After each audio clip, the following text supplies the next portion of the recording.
नमस्कार दोस्तों, मैं आपका दोस्त अमरेंद्र मिश्रा फार्मासिस्ट। दोस्तों, आज हम चर्चा करेंगे चमकदार त्वचा के लिए विटामिन ई के प्रयोग और उनसे फ़ायदे। दोस्तों, विटामिन ई जिसको टोकोफेरॉल कहते हैं, ये एक तरह का एंटीऑक्सीडेंट है। यह फ्री रेडिकल्स से हमारे शरीर की कोशिकाओं की रक्षा करता है। यह एक तरह का फैट सॉल्युबल विटामिन होता है जो कि त्वचा में फैट में आसानी से घुल जाता है। दोस्तों, विटामिन ई के फ़ायदे जो है बहुत सारे फ़ायदे हैं, जिनमें से एक तो फ़ायदा ये है कि ये हमारी त्वचा और जो बाल होते हैं उनकी रक्षा करता है। विटामिन ई जो बाल होते हैं उनको समय से पहले सफ़ेद होने से बचाता है।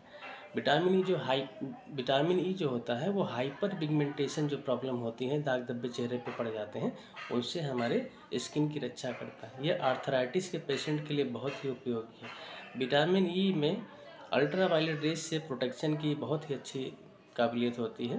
विटामिन ई जो है हमारी स्किन के लिए बहुत ही लाभदायक है।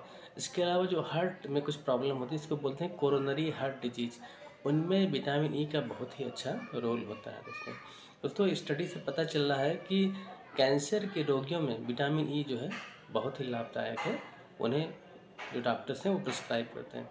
इसके अलावा दोस्तों, फैटी लीवर होता है तो विटामिन ई का प्रयोग किया जाता है। दोस्तों, स्टडी से पता चला है कि विटामिन ई महिलाओं और पुरुषों में दोनों में प्रजनन क्षमता को बढ़ाने में बहुत ही सहायक है।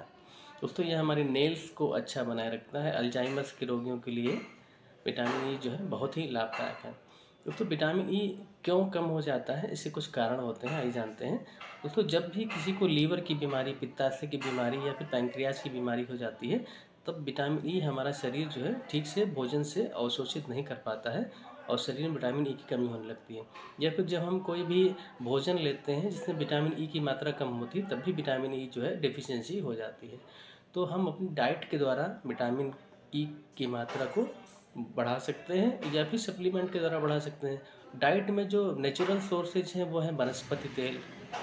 जो भी हम तेल का प्रयोग करते हैं, सरसों का तेल है, सूरजमुखी का तेल है या फिर जैतून का तेल है, उनमें विटामिन ई की अच्छी मात्रा होती है।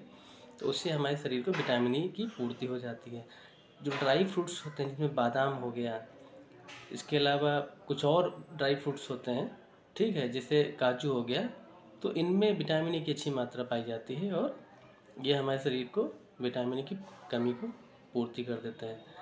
और सप्लीमेंट में विटामिन ई के कुछ कैप्सूल्स आते हैं, टैब सिरप्स आते हैं, तो वो लेकर भी हम लोग विटामिन ई की मात्रा को अपने शरीर में पूरा कर सकते हैं।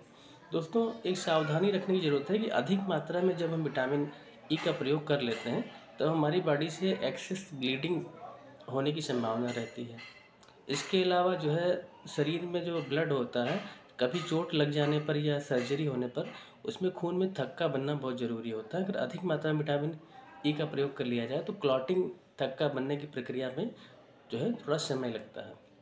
तो अधिक मात्रा में विटामिन ई का प्रयोग नहीं करना चाहिए। और जब भी आपको आवश्यकता है, जब आपको लगता है कि आप इसमें विटामिन ई की कमी है, तो आप किसी अच्छे चिकित्सक या फार्मासिस्ट से सलाह लेकर ही आप प्रयोग करें। रोज़ की दिनचर्या में सप्लीमेंट के द्वारा 800 से 1000 मिलीग्राम तक की विटामिन ई को लिया जा सकता है।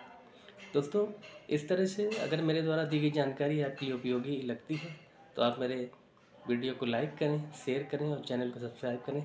देखते रहें अमरेंद्र मिश्रा ब्लॉग। नमस्कार दोस्तों।